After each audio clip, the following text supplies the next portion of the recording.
Well, from what we're learning today, activism can take many shapes. Now, Julio Salgado uses his powerful art to tell stories that challenge what we call normal.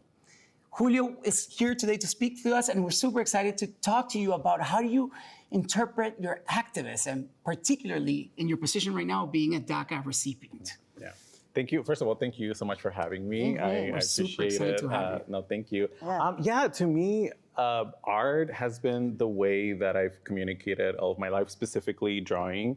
I remember when I migrated to the US, I was always a kid drawing the teacher in the back of the classroom. Wow. And the other kids would be like, oh, damn, you know how to draw, let's be friends. And so like at a really young age, I knew that art was a way to communicate.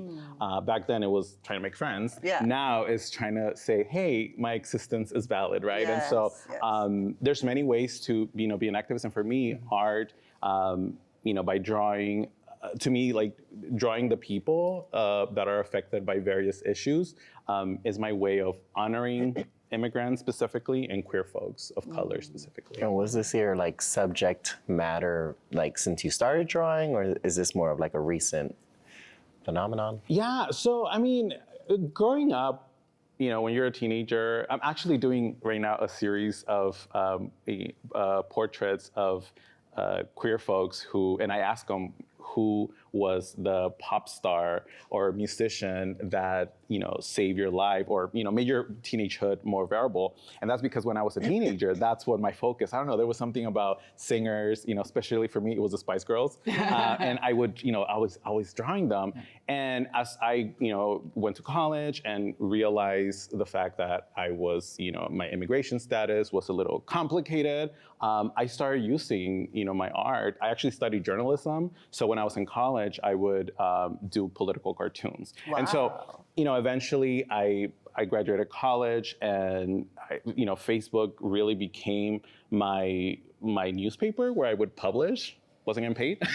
But to me, it was important to, hey, there's all these people doing activism specifically around, immigrant issues. And I wanted to make sure that the media didn't forget the faces who were behind a lot of these movements. And so, social media has been really a very important a tool for me to be able to share my art, both a good thing and a bad thing sometimes, because when you put your stuff in social media, everybody has an opinion. Everybody has an opinion. I mean, but it starts with my opinion, right? Like I start with my opinion, and so I think this was like in the early years of Facebook, even Tumblr. Who remembers Tumblr? Oh, yeah, well, I do. We do. Tumblr, yeah. Here comes the bus. Throw me up. Exactly. But it was really a way for a lot of us to share our thoughts and share my art, and anybody could say anything, and they could say your art sucks. I know I'm not the best artist in the world. I know that. There's people better than me, but it's the message for me, right? And sometimes when you put a message that maybe people might not agree with you, you're putting yourself out there to put out whatever art, and by art, it could also be an article, it could be a video. And it's meant to provoke though, art too, right? It's meant to just elicit a reaction. I do, and for me, is to, in an era where people are afraid to speak up, for me is a way to document what is happening, right? Yeah, a lot of us are very scared of what's happening, and I don't need to get into the details of what's happening. But I also want to document the fact that there's a lot of people who are still living their lives. There's still people who are, I just got married in December. Oh, thank you.